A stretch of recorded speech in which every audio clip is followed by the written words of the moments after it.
Hernandez, tu pensais que parce qu'on parle trop de Mbappé, on allait t'oublier ou quoi? Voilà pas. Mbaye, t'es méchant comme ça? En sortie de banc, c'est ce que tu fais? T'as laissé mon Hernandez par terre comme ça? Personne l'a aidé à se relever? Mais si t'avais été Koundé, je sais que la peine de football, ils se seront acharnés sur lui. Donc aujourd'hui, voilà, je prends mes dispositions en amont. Tout le monde va prendre. Français, pas français, je mélange tout pendant cette Coupe du Monde. Il faut se le dire, hein.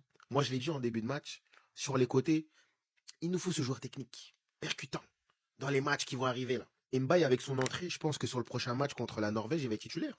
Et il y a des situations où ça passe derrière le dos, mais tu sens qu'avec Mbaye, surtout quand il joue à 3 devant, il peut faire des différences. Mané doit repasser 9 sur des matchs comme ça, ou alors Ismail Assar et tu mets Mbaye sur le côté.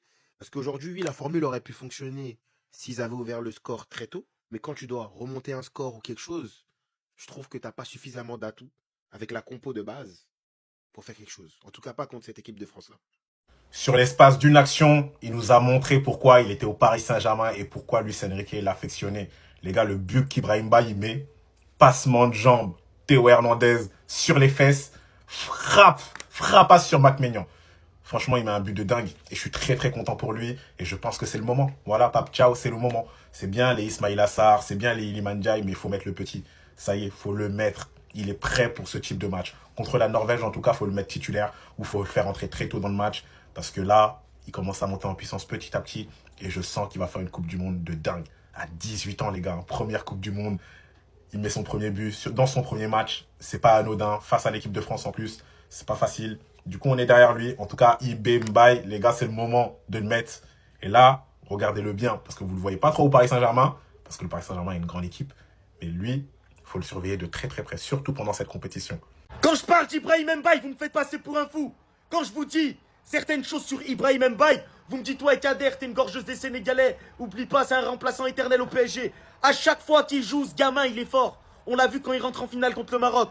On l'a vu aujourd'hui. Fracassage de rein. On l'a vu contre le Barça avec le PSG. On l'a vu contre 3 quand il rentre. À chaque fois qu'Mbaye, il joue, il est fort. C'est le meilleur jeune du monde après Yamal. J'ai pas peur de le dire. Les gars, je vous remets le lien de mon canal Telegram juste ici. Parce que justement, je vais aller au Sénégal. Je vais aller voir les matchs du Sénégal au stade. Aujourd'hui, j'ai pas pu par rapport au match de l'Algérie. D'ailleurs, là, je vais prendre la route.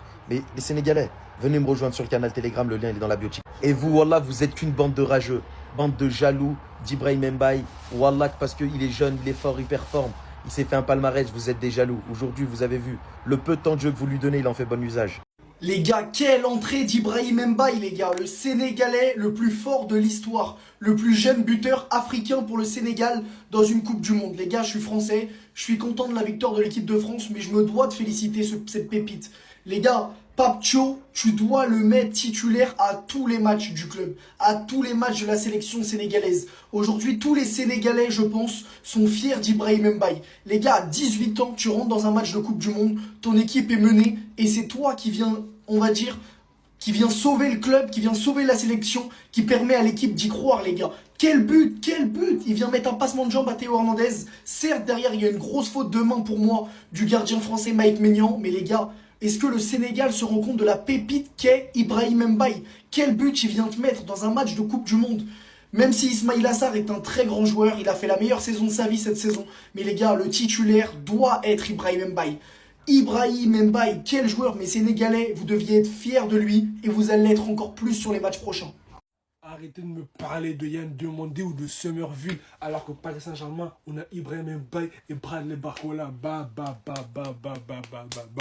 Nos deux Parisiens buteurs, je suis grave content pour eux. Ibrahim Mbaye, sur son entrée, il était un peu mitigé. Il n'arrivait pas les ballons, il venait pas vers lui. Une seule action, un seul espace. Irlandais, il a fini à terre. Mignon, il a fini comme ça. Bam. Ça vient de Paname. Ça vient de Paname, c'est tout. Merci IB. Monsieur Bradley Barcola, fait comme Sini Mayoulou et Ousmane Dembélé, prolonge au Paris Saint-Germain. Prolonge au Paris Saint-Germain. C'est le meilleur choix que tu peux faire. C'est le meilleur choix de carrière que tu peux faire. Prolonger au Paris Saint-Germain. Prolonge et améliore ta finition. Je te promets que tu vas sauter Désiré Doué. Pas Vara, c'est mon frère. Tu vas sauter Désiré Doué. Désiré Doué, je l'aime beaucoup. Toi aussi, je t'aime beaucoup. Il faut que vous vous battez. Mais améliore ta finition et tu seras quelqu'un, mec. Parce que ton entrée à gauche, là, ce que tu as proposé à gauche en 15 minutes, c'est trop. C'est trop. En tout cas, Yann Diomandé, Semerville, nous, on veut pas de vous. Moi, j'ai Ibrahim Mbaye et Bradley Barcola, ça me suffit. Si peut-être c'est lui qui peut sauver le Sénégal dans cette Coupe du Monde. Ce petit, Mbaye, vraiment. À un moment donné, il faut que le coach prenne un peu de risque. En Coupe du Monde, c'est un événement historique. C'est chaque 4 ans, tu dois jouer le tout pour le tout. Ce petit ne doit pas être sur le banc. Pression ou pas, il joue au Paris Saint-Germain. Voilà, il a connu les plus grandes scènes. Voilà, normalement, on a vu sa rentrée. Ismaïla Assar, il n'est pas mauvais, mais quand il rentre, 2 occasions, il met son but. Donc, à un moment donné, il faut prendre des risques. Ce petit doit être titulaire. Brahim Mbaye, buteur avec le Sénégal face à la France malgré la défaite, devenu le plus jeune joueur de l'histoire du Sénégal, je crois, à marquer un but en Coupe du Monde, hein, je pense. Et là, il est le 4e meilleur jeune buteur de l'histoire de la Coupe du Monde, en fait, c'est fort, les gars. Respect. Il a fait une très belle rentrée. Restez branchés. Wallah, je vais péter un câble. S'il vous plaît, dites-moi qu'on va en parler. Dites-moi qu'on va en parler de Pape Thiaw qui fait les pires choix du monde. Ibrahim Mbaye, 18 ans, ou peut-être 12 ans, je sais pas, il est resté sur le banc 74 minutes. Ismaïla Sarr, il est là, il a eu le temps de faire son café, raté 14 occasions. Sur le banc, 74 minutes. Pape Thiaw, réveille-toi. Il est rentré en 20 minutes de jeu. Il a porté 22 fois plus qu'Ismaïla Sarr. 22. Quand je vous dis, je savais. Il a mélangé Théo Hernandez. Les gars, prochain match de Coupe du Monde, tous. Il doit être titulaire. Il doit jouer toutes les minutes. Il est trop fort. Moi, dans tous les cas, je suis sénégalais mauritanien. Donc, je vais supporter le Sénégal. Mais je suis aussi français. Donc, la France, moi, ça me dérange pas qu'ils aient gagné. Mais voilà, la défaite m'énerve parce que tu fais pas les bons choix. Même Iliman Ndiaye, il l'a laissé sur le banc. Alors que Iliman Ndiaye, il est rentré. Au nom de Dieu, il a apporté de fou. Maintenant, tranquille, c'est la vie. On va se rattraper sur les autres adversaires de la poule, tranquille. En tout cas, victoire de la France, bravo à vous les Français. Bravo à nous aussi, parce que moi aussi je suis français, voilà. Mbappé, il a mis doublé. Mbappé qui passe meilleur buteur de l'équipe de France. Meilleur buteur de l'équipe de France en Coupe du Monde. Bravo à toi Mbappé. Bradley Barcola qui a marqué. Heureusement qu'il a marqué, parce que s'il avait raté, j'aurais encore fait un scandale. En tout cas, la victoire, j'arrive pas à être heureux de cette victoire, parce que je suis sénégalais justement. Mais bon. Eux là, ils vont réussir à m'expliquer que lui, il joue pas titulaire. Et vous laissez un mec sur le terrain qui arrive à rater alors que le but il est vide. Continuez à jouer avec mes Yux. Continuez à jouer avec mes Yux. Là, vous allez réussir à m'expliquer que lui, ce mec-là, il joue remplaçant. Alors qu'on l'a vu à la CAN, on l'a vu au Paris Saint-Germain, on l'a vu partout. Toutes les télés, elles étaient allumées, mais vous préférez me mettre à Ismaïla Sarr, qui a fait de bonnes choses sur le terrain, mais qui arrive à rater devant les buts vides. Ça, c'est impardonnable, mon ref. Ça, c'est des actions qui coûtent un match. Là, tu marques ton but avant la fin de la première mi-temps. C'est plus la même France, mon ref. Ils sont obligés d'aller chercher. Voilà, ils seront obligés d'aller chercher. Mais tu ne mets pas ton but. Tu ne mets pas ton but et c'est ce petit-là qui va aller marquer pour le 2-1. J'ai la haine. Voilà, j'ai la haine parce que vous avez tous vu. Vous pouvez pas faire genre, ah, lui, je le connaissais pas. Non, vous connaissez très bien. Et continuez. Continuez à boycotter mon joueur. Voilà, vous allez voir. Ça va se payer tout ça. Ici c'est pas la... En fait, voilà, vous réalisez pas que c'est la Coupe du Monde, BG. On a besoin des meilleurs éléments tout de suite, là, direct. On en a besoin directement. Et regardez, j'ai chaud. Vous me donnez chaud. Vous me donnez chaud. Je suis obligé de faire des vidéos pour... France-Sénégal 3-1. Franchement, les gars, on va pas passer par 1000 chemins. Quand tu as plusieurs occasions, que tu n'es pas capable de mettre un but et de plier le match en première mi-temps, parce que les gars, c'est en première mi-temps que tout s'est joué pour le Sénégal. Ils ont eu les occasions, ils avaient des possibilités, ils étaient un peu supérieurs à l'équipe de France. C'était là qu'il fallait tuer le match. Malheureusement, le football, c'est un sport qui est cruel, parce que celui qui prime, c'est celui qui a le plus d'efficacité. Et en parlant d'efficacité, là où en première mi-temps, le quator français était complètement inexistant, deuxième mi-temps, je sais pas ce qu'il aura dit Deschamps, ils reviennent avec des intentions bien meilleures, beaucoup plus agressifs, ils se portent mieux vers l'avant, il y a de meilleures connexions, de meilleurs automatismes.